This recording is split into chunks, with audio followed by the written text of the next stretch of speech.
Hi అండి, నా పేరు Subbareddy. Welcome to DNC informer try methods. మనం ఈ వీడియోలో వనరుల పద్ధతి గురించి తెలుసుకుందాం. వనరుల పద్ధతి లేదా దీనికి ఇంకో పేరు ఉందండి, మూలాధార పద్ధతి. మూలాధార పద్ధతి. ఈ మూలాధార అనే దాంట్లోనే ఒక నిగూఢమైన అర్థం ఉంది. ఆధారం, ఆధారం, ఆధారాలను చూపే పద్ధతి. ఏది? వనరుల పద్ధతి. ఈ వనరుల పద్ధతి అనేది ఒక ఉపాధ్యాయ కేంద్రీకృత బోధనా పద్ధతి. ఉపాధ్యాయ కేంద్రీకృత బోధనా పద్ధతి. ఇప్పటి వరకు మన ఛానల్లో చెప్పుకున్నవి ఫస్ట్ నుంచి ఆగమన, నిగమన, సంశ్లేషణ, విశ్లేషణ, లేదా ప్రాజెక్టు, లేదా కృత్యాధార పద్ధతి, ఇవన్నీ కూడా విద్యార్థి కేంద్రీకృత బోధనా పద్ధతులు అండి. కానీ ఇది మాత్రం ఉపాధ్యాయ కేంద్రీకృత బోధనా పద్ధతి. మరియు ఇదే వనరుల పద్ధతి అనేది సోషల్ స్టడీస్కి సంబంధించినది. ఇది సోషల్లో మాత్రమే ఉపయోగిస్తాం అనమాట. అంటే మనం సోషల్ స్టడీస్లో బోధన చేసేటప్పుడు రకరకాల విషయాల గురించి విద్యార్థికి బోధన చేస్తూ ఉంటాం. సింధు నాగరికత గురించి, తాజ్ మహల్ గురించి, లేదా అమరావతి స్తూపం గురించి, వీటన్నిటి గురించి బోధన చేస్తూ ఉంటే విద్యార్థి సాక్ష్యాలు అడుగుతాడు, ఆధారాలు అడుగుతాడు. ఆ ఆధారాల కోసమే మనం వనరుల్ని ఉపయోగిస్తాం అనమాట. అదే ఆ సాక్ష్యాలు ఉంటే విద్యార్థి, సార్ నువ్వు చెప్పేది నిజమే సార్ అని నమ్మటానికి అవకాశం ఉంటుందన్నమాట. ఓకే, ఇప్పుడు మన వనరు అంటే ఏంటో తెలుసుకుందాం. వనరు, ముందుగా రీసోర్స్. What is resource? వనరు. వనరు అంటే ఏం లేదండి, ఒక వ్యక్తి కానీ ఒక సంస్థ కానీ ఏదైనా ఒక పనిని విజయవంతంగా ఎలా అంట, విజయవంతంగా పూర్తి చేయడానికి ఉపయోగించేదే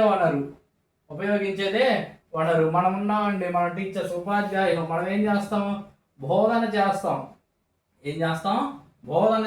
బోధన అనేది విజయవంతంగా చేయడానికి మనం ఉపయోగించే వాటిని వనరులు అంటాం. అర్థమైందండి? బోధన అనేది విజయవంతంగా చేయడానికి మనం ఉపయోగించే దాన్ని వనరులు అంటాం. ఈ వనరుల పద్ధతి అనేది సోషల్ స్టడీస్కి సంబంధించింది. మనకి బిట్ రావడానికి అవకాశం ఉన్న ఇంపార్టెంట్ ఉపాధ్యాయ కేంద్రీకృత బోధనా పద్ధతి అనేది వనరుల పద్ధతి. దీనికి మరొక పేరే మూలాధార పద్ధతి. ఓకేనా? సోషల్ స్టడీస్లో మనకి సాంఘిక శాస్త్రంలో ఉపాధ్యాయుడు బోధించే వాటికి విద్యార్థికి వనరులు చూపిస్తాడు. ఏం చూపిస్తాడు? వనరులు చూపిస్తాడు. అలానే దీన్నే సైన్స్లో అయితే వనరులు ఏదైనా వాటిని చూపిస్తూ బోధన చేస్తే దాన్ని ఉపన్యాస ప్రదర్శన పద్ధతి అని అంటాం.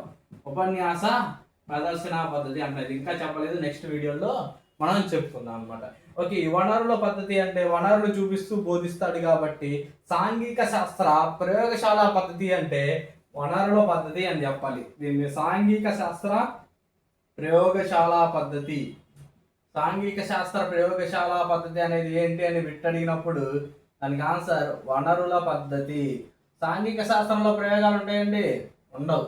కానీ ఇక్కడ మాత్రం మనం వనరులు తీసుకొస్తాం. ఇప్పుడు విద్యార్థికి కాన్స్టిట్యూషన్ గురించి అంబేద్కర్ గారు రాసినటువంటి ఒరిజినల్ కాన్స్టిట్యూషన్ తీసుకొచ్చి మనం చూపిస్తూ, అరే ఇదేరా అంబేద్కర్ గారు ఒరిజినల్ కాన్స్టిట్యూషన్ ఇదే రాశారు, ఇలా రాశారు, దీంట్లో ఇన్ని సెక్షన్లు ఉన్నాయి, ఈ సెక్షన్లో ఇది చేర్చారు అని మనం విద్యార్థికి బోధన చేస్తాం. దాంట్లో కాన్స్టిట్యూషన్ని నిజంగా తెచ్చి బోధిస్తాం. ఓకే, అది మనకి వనరు అనమాట. ఆ వనరులు, అలాంటి వనరులు ఉపయోగిస్తున్నాం కాబట్టి దీన్ని సాంఘిక శాస్త్ర ప్రయోగశాల పద్ధతి అని కూడా అన్నారన్నమాట. ఓకే, ఇక్కడ వనరు అంటే ఏంటి? ఒక పనిని, ఒక వ్యక్తి లేదా ఒక సంస్థ ఒక పనిని విజయవంతంగా పూర్తి చేయడానికి ఉపయోగించే వాటిని వనరులు అంటాం. ఓకే, మనం బోధనలో ఉపయోగించే వాటిని అన్నిటినీ వనరులు అంటాం. అయితే ఈ వనరులు ప్రాథమికంగా 2 రకాలు. వనరులు ప్రాథమికంగా ఎన్ని రకాలు? 2 రకాలు. అవే, ఒకటి ప్రాథమిక వనరులు, ప్రైమరీ రీసోర్సెస్. రెండోది ద్వితీయ లేదా గౌణ వనరులు. ఓకేనండి, ఇది ప్రాథమిక వనరులు, ప్రైమరీ రీసోర్సెస్. ప్రాథమిక వనరులు అంటే ఏం లేదండి, బోధనలో ప్రత్యక్షంగా ఉపయోగపడుతూ ప్రాథమిక సమాచారాన్ని ఇస్తాయి అన్నమాట. బోధనలో ప్రత్యక్షంగా ఉపయోగపడుతూ ప్రాథమిక సమాచారాన్ని ఇచ్చేటటువంటి వనరులే ప్రాథమిక వనరులు.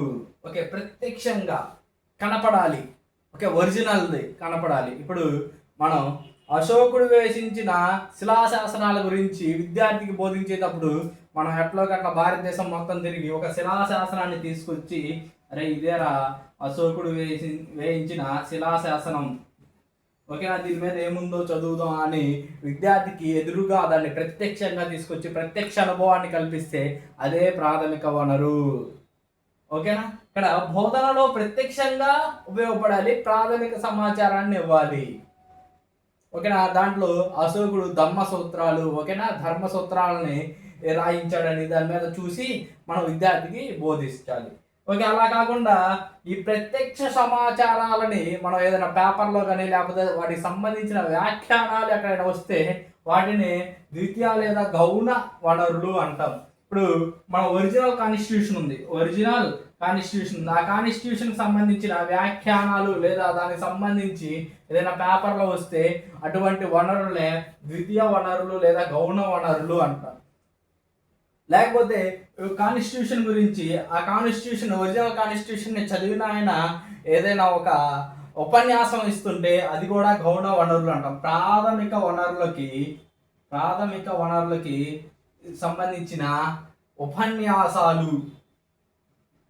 ఉపన్యాసాలు లేదా వాటిని ఆధారంగా చేసుకొని, ప్రాథమిక వనరులను ఆధారంగా చేసుకొని చేసినటువంటి రచనలు ఈ గౌణ వనరులు అన్నమాట. ప్రాథమిక వనరులు అంటే బోధనలో ప్రత్యక్షంగా ఉపయోగపడే ఒరిజినల్ నిజ వస్తువులు, ఓకేనా. కానీ ద్వితీయ వనరులు అంటే ఏంటి? ఈ ప్రాథమిక వనరుల్ని ఆధారంగా చేసుకుని ఇచ్చే ఉపన్యాసాలు లేదా రచనలు, చేసిన రచనలని ద్వితీయ వనరులు అంటాం. ఇప్పుడు మనం చార్మినార్ దగ్గరికి వెళ్ళాం, చార్మినార్ని ప్రత్యక్షంగా చూస్తూ విద్యార్థికి బోధిస్తున్నాం అనమాట. చార్మినార్ అనేది మహమ్మద్ కూలీ కుతుబ్ షా గారు కట్టించారు. ఎందుకు? ప్లేగు వ్యాధికి ఆ రోజుగా ప్లేగు వ్యాధి నశించినందుకు దాని స్మారకంగా తాజ్మహల్ చార్మినార్ కట్టించారని. అదే చార్మినార్ని నేను చూసొచ్చి విద్యార్థులు బోధిస్తున్నా. ఇలా చార్మినార్ అనేది కూలీ కుతుబ్ షా గారు కట్టించారు, అది హైదరాబాద్లో కట్టించారు. ప్లేగు వ్యాధికి సంబంధించి దానికి నిర్మూలనకు సంబంధించినటువంటి దాన్ని కట్టించారని నేను వెళ్ళి చార్మినార్ దగ్గర చూసి ఆ విషయాన్ని నేను విద్యార్థులకు చెప్తున్నా. అంటే ఇప్పుడు ఇది నేను ఇచ్చేది గౌణ సమాచారం అనమాట. నేను విద్యార్థులకు ఇచ్చేది గౌణ సమాచారం, దాన్ని ద్వితీయ వనరు లేదా గౌణ వనరు అంటాం. ఓకే, అర్థమైందండి. ఇది ప్రాథమిక వనరుకి గౌణ వనరుకి. ఈ సాంఘిక శాస్త్రంలో ఈ వనరులను ఉపయోగించడం వల్ల ఉపాధ్యాయుడు చెప్పేటటువంటి సాంఘిక శాస్త్రంలో చెప్పేటటువంటి అంశాలు నిజమే అని నమ్మడానికి, విద్యార్థి నిజమే అని నమ్మడానికి చాలా ఎక్కువ ఆస్కారం అనేది ఉంది. సింధు నాగరికత గురించి ఉపాధ్యాయుడు బోధించేటప్పుడు సింధు నాగరికత కాలానికి చెందినటువంటి ఏవైనా ప్రత్యక్ష నిజ వస్తువుల్ని తీసుకొచ్చి సింధు నాగరికత ప్రజలు ఆ రోజుల్లోనే కొండలు ఉపయోగించారు అని, కొండ శిథిలాలు కానీ ఏమైనా తీసుకొచ్చి ప్రత్యక్షంగా చూపిస్తే అది ప్రాథమిక వనరు. అలా కాకుండా ఆ కొండ శిథిలాలు ఏదైనా న్యూస్ పేపర్ వస్తే ఆ న్యూస్ పేపర్ని పట్టుకొని వచ్చి ఉపాధ్యాయుడు విద్యార్థికి చూపిస్తే అవి గౌణ వనరుల కిందకి వస్తాయండి. ఓకే, లేదా ఇప్పుడు మనం అమరావతి స్తూపం గురించి చెప్పేటప్పుడు ఉపాధ్యాయుడు విద్యార్థుల్ని అమరావతి స్తూపం దగ్గర తీసుకెళ్లి ప్రత్యక్షంగా అమరావతి స్తూపం ఇది, దీన్ని బౌద్ధులు కట్టించారు, బౌద్ధులు ఆ రోజుల్లో ఈ స్తూపాలను ఆరాధించే వాళ్ళని చెప్పి దాన్ని ప్రత్యక్షంగా చూపిస్తూ ప్రాథమిక సమాచారాన్ని ఇస్తే దాన్నే ఆ స్తూపం అనేది ఒక బోల్డించిన గిన్నాకారంలో ఉంటుంది. అలా ఇస్తే దాన్ని ప్రాథమిక వనరు అంటాం. అలా కాకుండా అమరావతి స్తూపం గురించి పేపర్లో వచ్చినటువంటి పేపర్ క్లిప్పింగ్ను చూపిస్తూ బోధిస్తే అది ద్వితీయ వనరు లేదా గౌణ వనరు అని అంటాం అన్నమాట. లేదా తాజ్మహల్ని మనం ఒక వ్యక్తి వెళ్ళి తాజ్మహల్ దగ్గరికి వెళ్ళి తాజ్మహల్ చూపించి దీన్ని షాజహాన్ గారు అద్భుతంగా కట్టారు, పాలరాయితో కట్టారు, తాజ్మహల్ చుట్టూ అన్ని డోములతో భలే ఉంది, చాలా పెద్దది, చూడటానికి కళ్ళకి 2 కళ్ళు సరిపోవట్లేదని ఆ తాజ్మహల్ చూసి వచ్చిన ఆయన విద్యార్థులకి ఇక్కడ తాజ్మహల్ గురించి ఇచ్చే ఉపన్యాసం అనేది గౌణ వనరు అవుతుందన్నమాట. ఈ గౌణ వనరులు అనేవి సాంఘిక శాస్త్రంలో మనకి విద్యార్థి సాంఘిక శాస్త్ర ఉపాధ్యాయుడు చెప్పేటటువంటి ప్రతిదీ నిజమే అని నమ్మటానికి ఉపయోగపడతాయి అన్నమాట. ఇప్పుడు వనరుల్లో ఇంకో 4 రకాలు ఉన్నాయండి. వనరుల్లో ఇంకో 4 రకాలు ఉన్నాయి. సహజ వనరులు, సహజ వనరులు. సహజ వనరులు అంటే సహజంగా ఏర్పడినవి మొక్కలు, ఎవరి ప్రమేయం లేకుండా ఏర్పడినవి. జంతువులు, అడవులు, సముద్రాలు, నదులు, ఖనిజాలు, ఇవన్నీ కూడా సహజ వనరులు. ఓకే, నెక్స్ట్ భౌతిక వనరులు. భౌతికంగా ఉన్నవి. నేల, నీరు, గాలి. ఓకే, నెక్స్ట్ ఇప్పుడు చారిత్రక వనరులు. చరిత్ర గురించి తెలియజేసేవి. అజంతా గుహలు, కొండవీటి కోట లేదా గోల్కొండ కోట లేదా అమరావతి శిలాశాసనాలు లేదా అశోకుని శిలాశాసనాలు, ఇవన్నీ చరిత్ర గురించి తెలియజేసాయి అన్నమాట. ఇప్పుడు లిఖిత వనరులు శిలాశాసనాలు. నెక్స్ట్ మనకి తాళపత్ర గ్రంథాలు. లిఖిత రూపంలో ఉన్నటువంటి అన్నమాట తాళపత్ర గ్రంథాలు లేదా వివిధ కవులు చేసినటువంటి రచనలు. ఓకే, ఇవి లిఖిత వనరులు కిందకి వస్తాయి అన్నమాట. శిలాశాసనాలు, తాళపత్ర గ్రంథాలు, వివిధ రకాలైనటువంటి కవులు చేసినటువంటి రచనలు, ఇవన్నీ కూడా మనకి లిఖిత వనరుల కిందకి వస్తాయి అన్నమాట. చారిత్రక వనరులు అంటే చరిత్ర గురించి తెలియజేసేవి చారిత్రక వనరులు. అజంతా గుహలు, కొండవీటి కోట, గోల్కొండ కోట, ఇంకా మనకి అమరావతికి సంబంధించినటువంటి ఈ శిల్పకళ అనేవి కూడా చారిత్రక వనరులు. భౌతిక వనరులు అంటే భౌతికంగా కనిపించేవి. నేల, నీరు, గాలి. సహజ వనరులు అంటే సహజంగా ఏర్పడినవి. మొక్కలు, జంతువులు, అడవులు, నదులు, పర్వతాలు, ఇంకా ఖనిజాలు, సముద్రాలు, ఇవన్నీ కూడా. ఓకే, ఇప్పుడు వనరుల పద్ధతికి ఉపయోగించడం వల్ల ప్రయోజనాలు.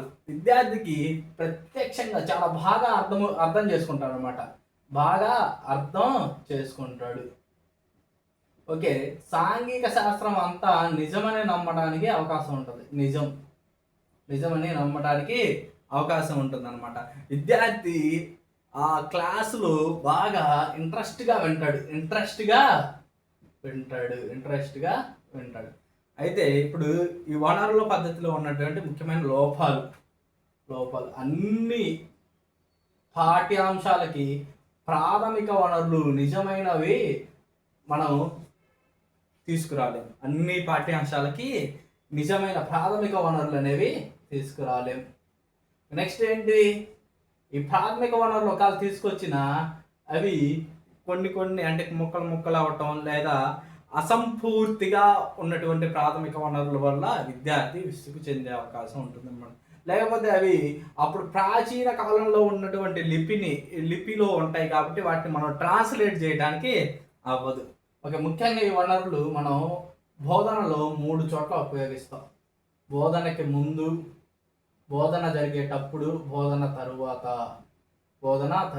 బోధనకి ముందు మనం విద్యార్థిని బోధన అంటే ఆ పాఠ్యాంశానికి ప్రిపేర్ చేయడానికి వనరులు ఉపయోగించవచ్చు.